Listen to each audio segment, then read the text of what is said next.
を立てた状態で背骨をまっすぐこういう状態でやってこういう状態でやりたい。そしたら押し込みやすいし、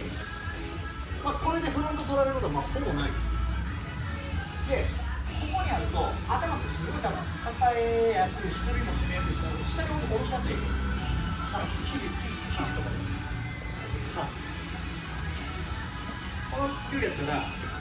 こういうのがすごいやりやすい。ただこれ高さ胸にすると場所がかなり中途半端になるから、これかなり低くかかる。だから頭の位置をもうちょっとみんな高く